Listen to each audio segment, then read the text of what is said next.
Voilà, mesdames et messieurs, bienvenue à votre énième émission 100% Star sur Canal King Télévision. Mesdames et messieurs, comme vous savez, une émission socio-culturelle qui fait la promotion des célébrités. J'ai toujours dit, tous ceux qui ont à dire sont les bienvenus dans cette émission 100% Star. Nous recevons un invité et avec ce dernier, nous parlons de lui ou d'elle, nous parlons de sa carrière, pourquoi pas de ses perspectives d'avenir. C'est samedi soir, mesdames et messieurs, je suis très heureux parce que nous ne sommes pas sur le plateau, nous sommes quelque part à Limité. Nous sommes venus surprendre mon invité. Je vais vous la présenter dans peu de temps, mais je vais dire un grand merci à toute l'équipe technique, Koupar Bola, à Tony Binda, à Samson Ilunga, Joël Pembe, l'équipe pour toute la grande équipe technique de votre émission 100% Star. Comme je l'ai dit, je veux recevoir une artiste. Elle est artiste musicienne. Je suis venu à sa rencontre. Comme je l'ai dit, nous sommes à Limité, là où elle est en train de répéter. En tout cas, nous l'avons surpris ici. Nous allons parler avec elle parce qu'elle a un grand événement. Ça sera déjà le 14 août prochain au Palais du Peuple. On va en parler tout au long de cette émission. La star de cette semaine, mesdames et messieurs, il s'agit de Mama Godé Bondembe, une figure de proue de la musique chrétienne et congolaise. Nous sommes venus parler avec elle, notamment de cet événement que je vous ai dit, mais également quelques faits en rapport avec la musique chrétienne, pourquoi pas en rapport avec l'église, parce qu'elle également, elle prêche la parole de Dieu au travers de ses différentes chansons. Mama Godé, bonjour, bonsoir. Bonjour papa. On va bien, j'espère. On va bien par la grâce de Dieu. Par la grâce de Dieu, ouais. Toujours. Ouais. Alors, pour la bateau, on a la Liboso, on a 100% Star parce que c'est la première fois qu'il y a eu le cas. Non, c'est la deuxième fois. Non, l'autre fois, c'était pour les dimanches. C'était une interview pour les dimanches dans la tranche musique. On est spécial, mais on bimba pour nous. Maman Godé, Maman Godé, Moussa Nzambe, je suis servante de Dieu. Et donc, d'une manière brève, c'est ça. Nazosa Nzambe, Nazela Loyembo, Penenzela côté de Nzambe. Donc c'est ça. C'est ça, très bien. Alors, Maman Godé, musique chrétienne, au bandi art, depuis quand? Bon, na bandi art, depuis mon amouké. C'est-à-dire? Depuis mon amouké, au fait, chanter pour moi c'est inné. Moi, exactement na botami, azo yembaka. Et puis voilà, mais na kanisa kate, o yemba moko mususu. Ndenge bande ko nyonso ba yembaka ko sala album parce que Maman Godé lokola muto azali pe na ambition na ye. Elle a ambition on a beaucoup plus de magistrature. Oh. Ouais. Et voilà pourquoi je fais les études de droit. Oh, et Menzambe lokola azaka na bambomisa pour na biso. On a qui récupérer nga pour na kokotsa nga na ilanga na ye na nzela loyembo kino le londo to comme na carte ministère de la parole. Donc banda bo mwana na bandi koyemba mais na za na parcours moko penza comment dire poignante na musique te pour nazaki na banda nazaki na ba chorale nazaki na ba chorale pe na ba instrumenté et puis curieusement tant on a eu âge à raison na mbio c'est côté dans le département de femmes oui ndela nzambe donc banda ko bota balenga ko yemba. Donc ça veut dire que tu n'as pas un parcours au BT pas mututé. Non Maman Godé dans un parcours musical mbala moko kaka kolo azuyo la carte église na département de femmes. Il faut se dire quand j'étais petite, qui na groupe K, catholique. Ouais, mais qui n'ont pas la musique. C'est quand j'ai reçu Jésus aussi à la bande bandaka, c'était na chorale, mais chorale était un peu professionnalité. Et puis voilà, c'était fini. On a évolué dans le département de femmes ici à la Parole de Vie dans mon église, la Parole de Vie.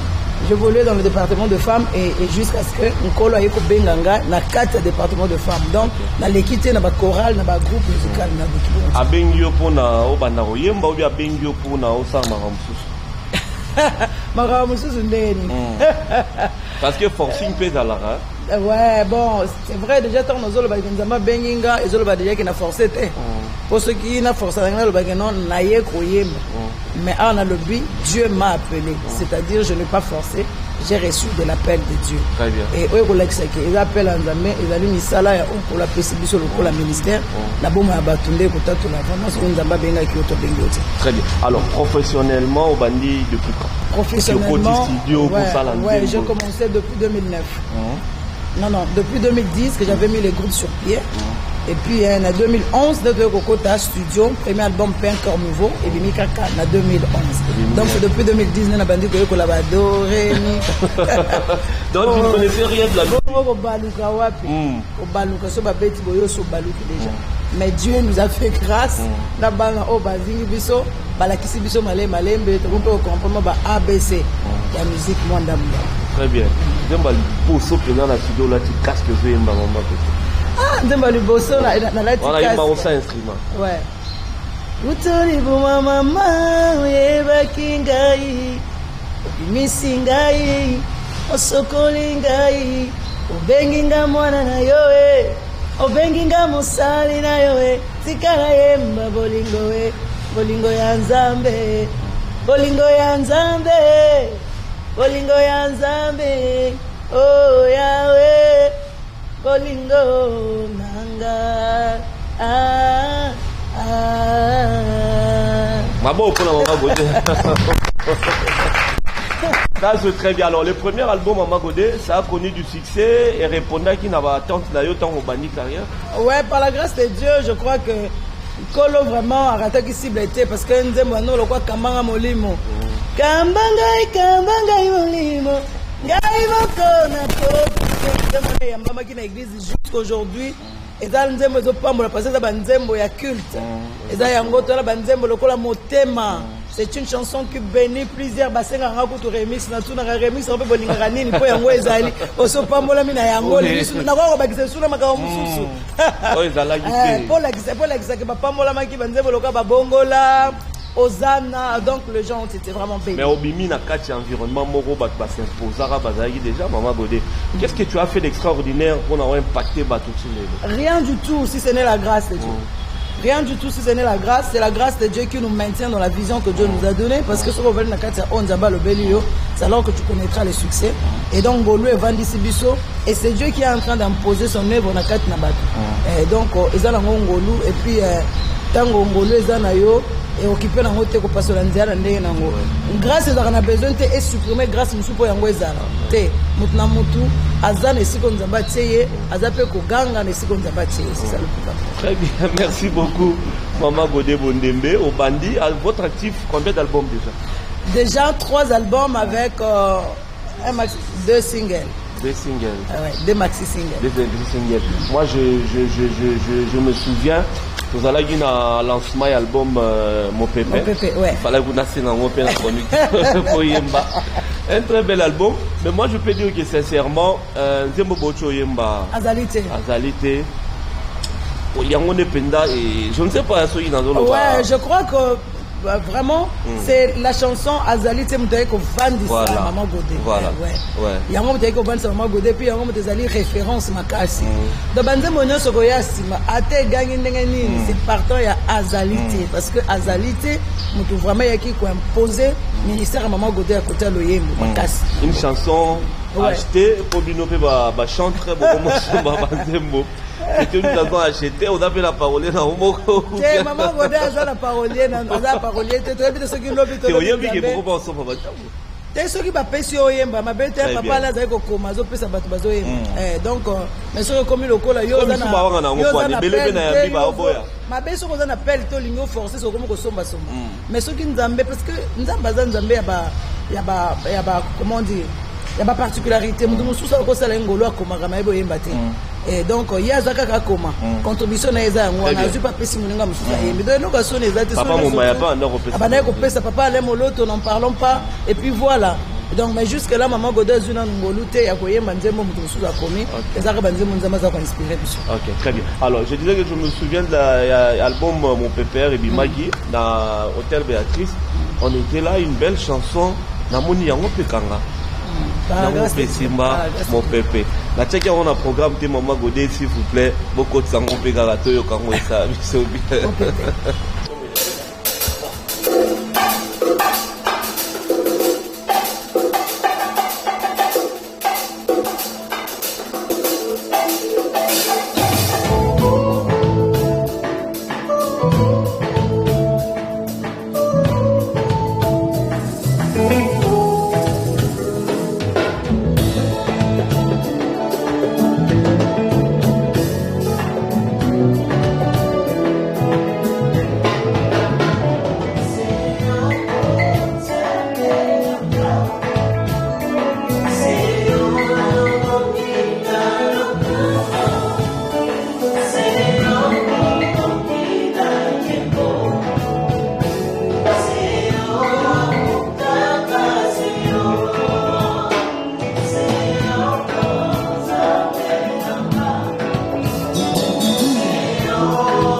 Voilà, merci beaucoup, Maman Godé Bondembe, dans le groupe Goshen. Goshen. Très bien, merci beaucoup d'être au monde Baron Lelo. Alors, le solo, tu es là à Mingi, et ça dit le solo, il y a 5e édition, il y a Talisa Lokumu na Yesu.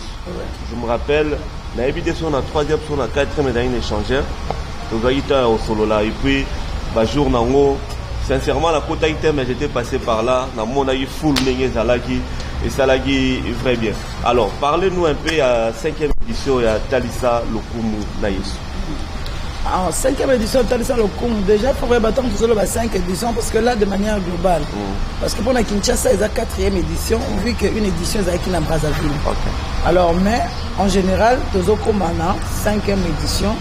Alors, 5e édition, s'il faut que l'on ait que déjà, thème, nous avons l'évangile de Christ.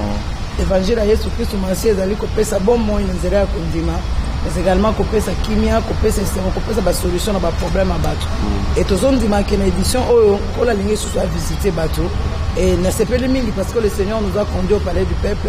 Tous on dit que édition palais du peuple. Maman Godé. Au moins les boulous et dans la palais du peuple. Dans les camarades boulous de dans les camonettes tous ici qu'on d'amba le bito ça. Et ça la les boulous, et ça la pleine, et ça la ndako, et ça la salon.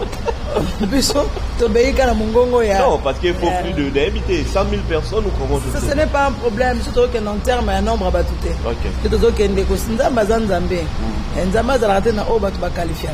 Mais c'est un jeu de masse. Nous croyons que le roi Tindi Bisopuna, c'est comme on peut grand nombre, c'est n'est pas un problème. Il y a un tel le but d'échanger, de faire qu'il y a une salle, il y a une cible à te belé, donc il faut pas qu'il y ait une place pour Rosala et à Rokoka, mais aussi beaucoup plus dans la zone par rapport à notre pays. Parce que les ici comme ils comme beaucoup de zoama et les ici ba promesse nous se sanga la mandela ba député. Notre zone dit maquetant au bendela et sur tout malikola bendela Congo.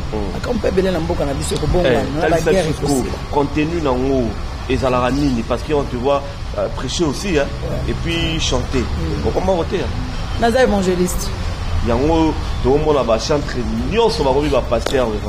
Si c'est la volonté de Dieu, c'est pas mal. Moïse a eu Moïse a eu Moussal et kilo, il a besoin de Nzamba et Bissie. Zoa batu 70 bon de la pour la banque. Bon autant au score Molimo et Kiti. Moussal n'a Joshua qui joue à l'objet. Et date n'a mais date va prophétiser péquer ça va l'objet non. Et c'est personne d'ailleurs batu non surtout comme un prophète. Donc ce n'est pas un problème. Puis nous molingi batu passer à l'Anzamba. Non parce que comme le rôle à moi fait moro des soucis. C'est ce qui est allé. Moi j'aime dire toujours que ceux qui côté on fait les histoires du Seigneur poussées par l'esprit. Donc ceux qui nous demandent que c'est un peu facile. Mais qui n'a c'est pas un problème. Mais nous sommes en train de croire que Nkolonde mutazo benga soki mutu poye na yo moko okolemba musala ndana basala ngona kinzunzu te basala ngona kinzunzu te soko ye na kinzunzu okosuka yango tanga bato musuba lo bara defo bozo comme belé si soko ba ba dessous les cartes tant musuba lo bara pété parce que eza vie moko ya fierté c'est une responsabilité c'est une responsabilité eza que non eza griffe eza griffé c'est une responsabilité sur nous nzamba bengote okotika omoko na malema. Très bien. Justement, je disais contenu à Talisa Lokumu ya Yesu. Tant que vous Talisa Lokumu ya Yesu, ezani nzamba lingi batu bate na nzela bizali. C'est vraiment le but pourquoi basala nzamba belé. Koloba Yesu Kristo za malamu, eza eloko mususu. Na kobika Yesu Kristo za malamu, eza pe eloko mususu. Ici pas ya koloba kanga na sambelaka. Tozoloba loba poani. Tika batu bakomona babenga ba disciples ba chrétiens pour ba mona lolenga Yesu na nzela na bango. C'est-à-dire l'Éternel verse que les enfants de Dieu osala na ya kati na ya libanda même extérieur na yo même comportement na yo il faut étaler Yesu et pesa Yesu Christ lokumu parce que on peut aussi gagner des âmes au travers de notre comportement. Le loba te belé bazo sa mais sute pour la ni ko bazo mona makamusu bana nzambe bazo sala ezo betsa mabaku ezo lendisa batu. Or biso toza lokwa ba lumière il faut biso to éclairer pour dire mon lit les alliés sala nini ezo éclairage. Alors l'Éternel est en train de nous interpeller surtout nous les enfants de Dieu talisa lokumu Yesu bizala na yo parce que des âmes qui se meurent. Yo soko za na kati ya bisala sala okolonga mutu wana ndengeni okolonga te la volonté de Dieu que batu nyonso tu babikisama mais bakobikisama na nzela ya liloba na nzambe pete na nzela pe ya bomo yo eza kotalisa Yesu soki ozokabate okokabela musuka lipa Yesu yemoko atei botita comprendre que ayo ezokota lisute il faut na sa eloko alesi bango batu batondi basani bayoki le bananza oza mo Christ ozo kabate oza mo Christ oza na banganda partout oza mo Christ oza na baboite partout to juger pété mais kola koki kosunga biso te et na lingi na relever sur loko moko tant tozo batalisa lokumu ya Yesu na makasi ya moto te eza molio mo santu daza kosunga biso bana na nzambe fo bayeba te tango yambi Yesu molio mo santu za kati na yo justement pour que glorifier Jésus na nyoso zo sala okokoka te na yo moko senga lisunga molimo mo santu mokolo na mokolo po otalisa lokumu ya Yesu na bizaleli na yo et kosala kende kwa za pembeni alonga mapekati ya bonzambe etalisa lokumu sezali bato ya célébration autoke na ko élever Yesu. Très bien, merci beaucoup. Alors ça sera le 14 août. Ouais. À partir de 14h, ouais. Dans le palais du peuple, ouais. Entrée à libre. Les libre, ça va. Pour message ici, biso n'a pas participation aux frais. Il y a bouillé, il y a bouillé. C'est dans l'obligation pour entrer libre. Mais baninga bakoma ba participation aux frais, ba cotisation, ba boyina boy. Te ba biso ndamba sundi ke za la libre. Ezala ya ofele. Donc c'est que ndamba lingina muto akeleli wana aya. Aya donc c'est une vision que Dieu nous a donnée. Les ali kamaro nukaba am donc Dieu n'a pas voulu que ba restrictions à les belé pour que ba te belé ba ya pour bénéficier na wa pour belé ba. Très bien. Alors je voulais encore parler, je revenais sur les contenus. Yomrom toroté ya journée wana ou bien ba negom super bazali, ba roté ya tout ça. Tout ça l'amalgame té, ça jour à célébration. C'est la célébration. Rien qui est chanté, rien qui est loué. Mais là, il faut se le dire, il y a un temps d'une petite exhortation, question de gagner les âmes. Mais ce n'est pas une campagne d'évangélisation, c'est une célébration. On ne peut pas faire un concert, on peut pas faire une célébration.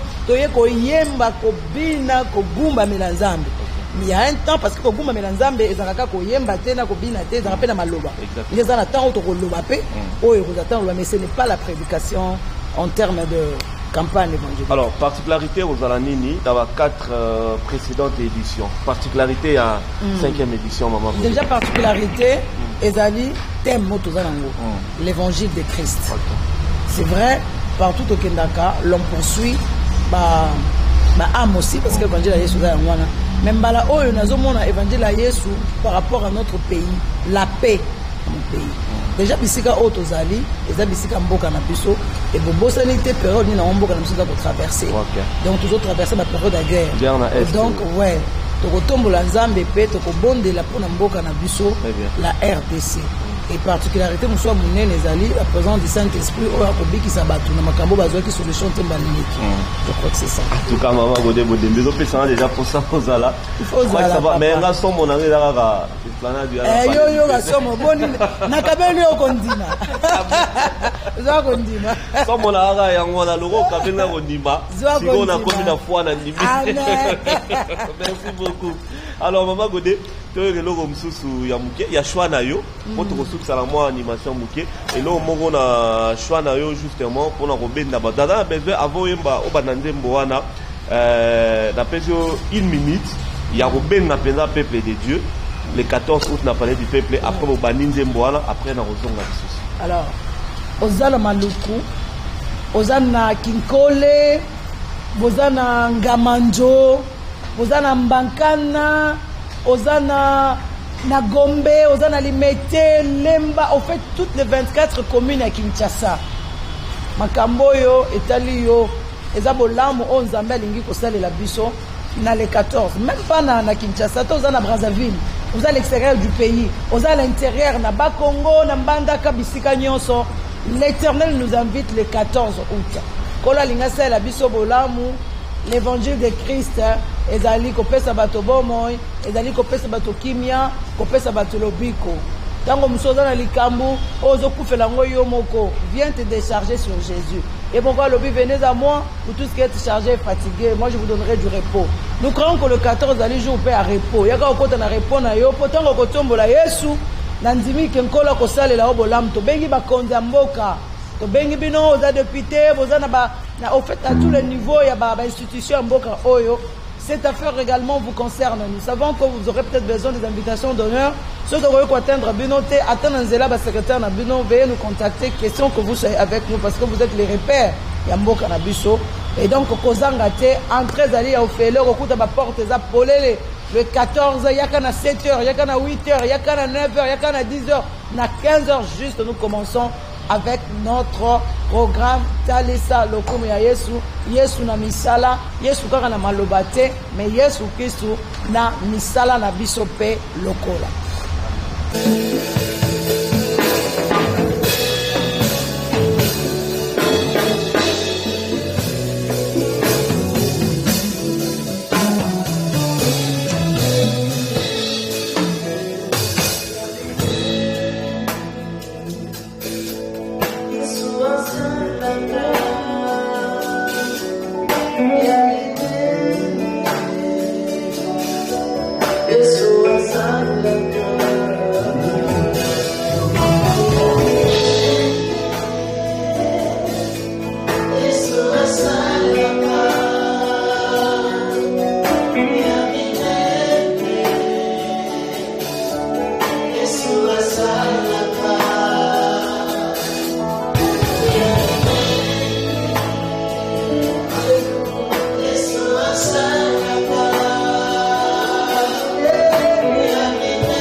Ouais, Maman Godé, on est bon.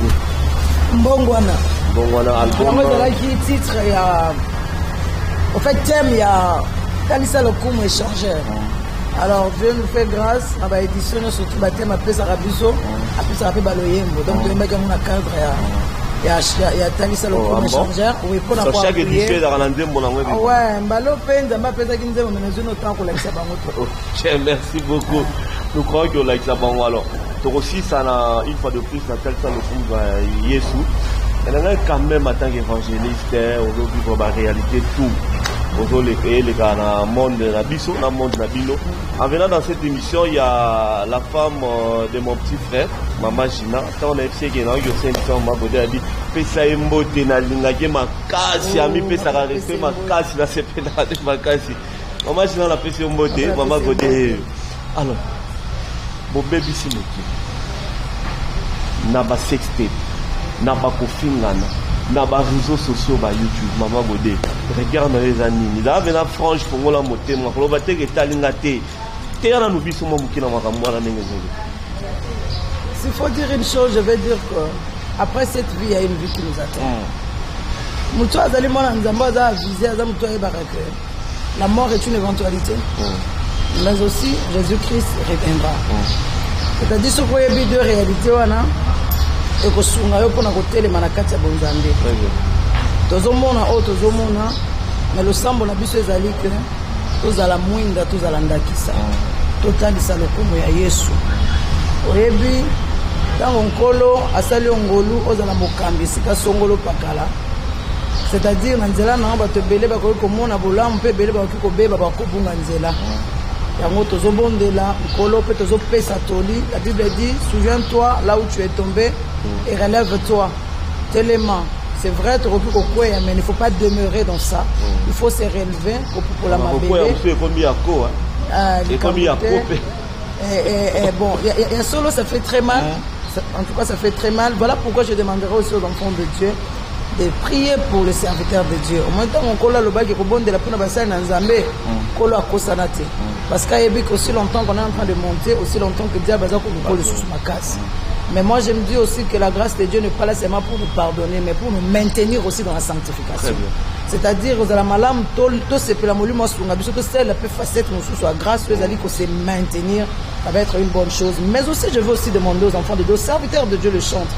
N'oubliez pas c'est pourquoi Dieu nous a appelés, c'est pour le salut des âmes.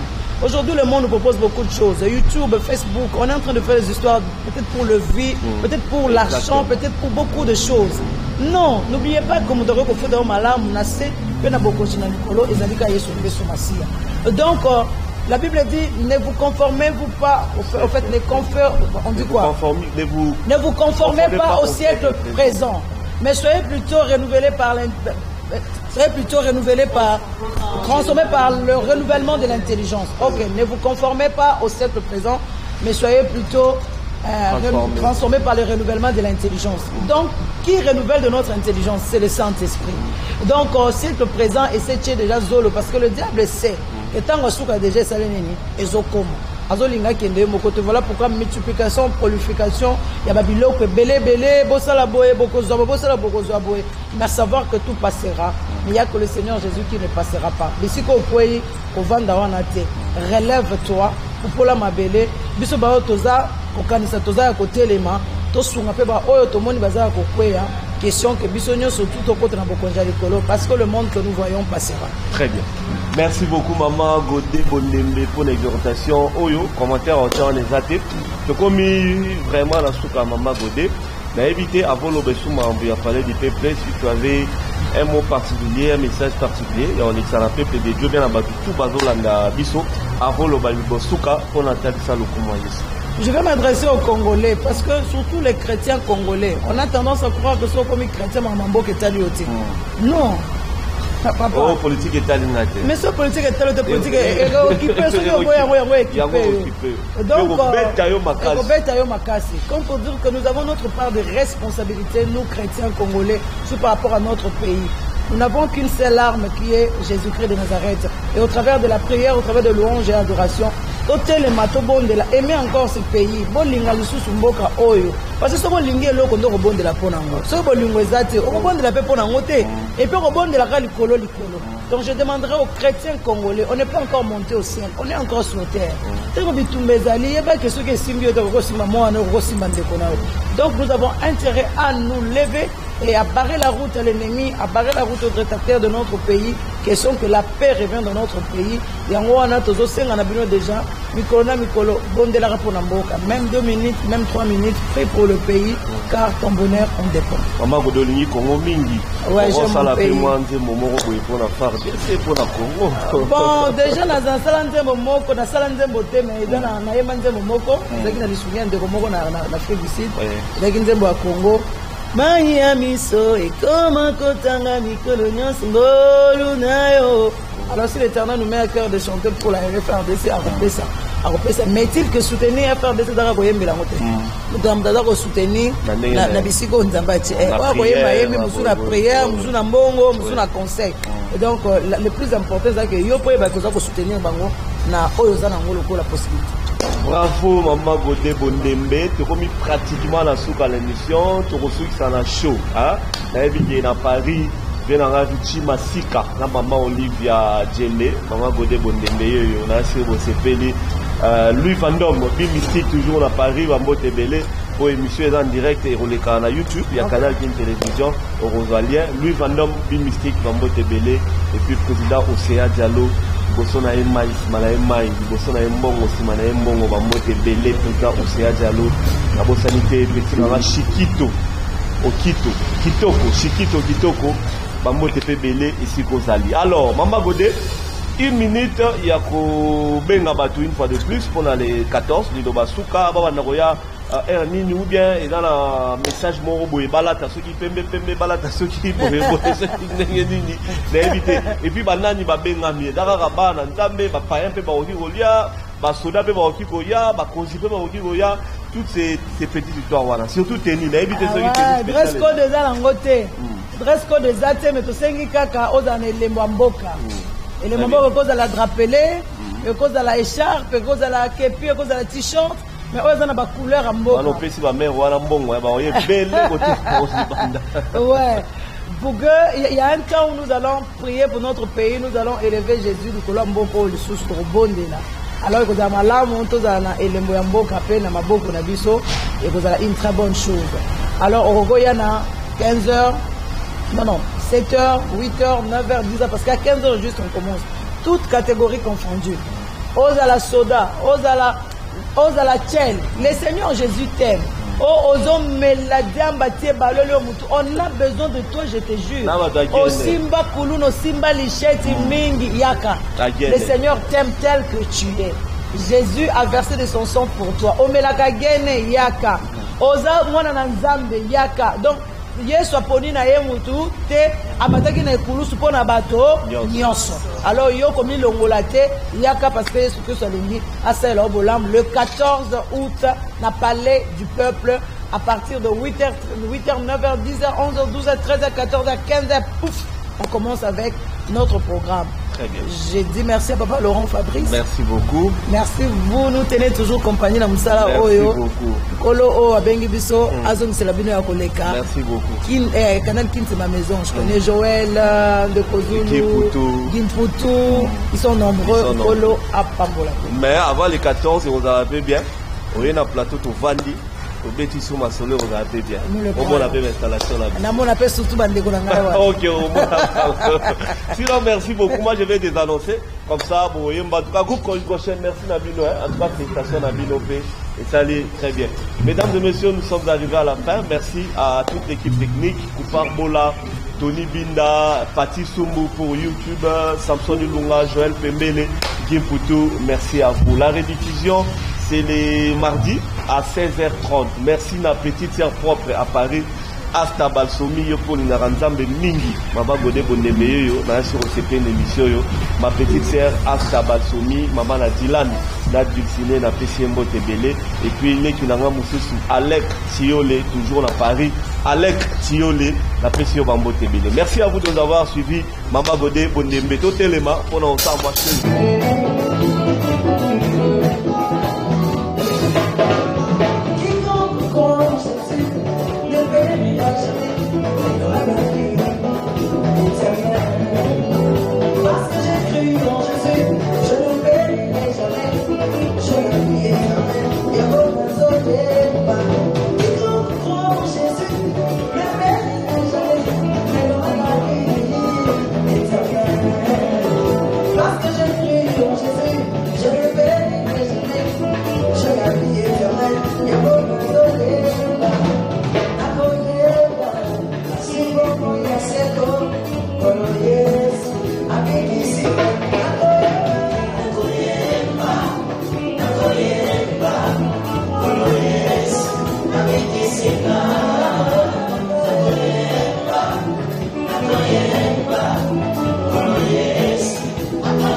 Let's go.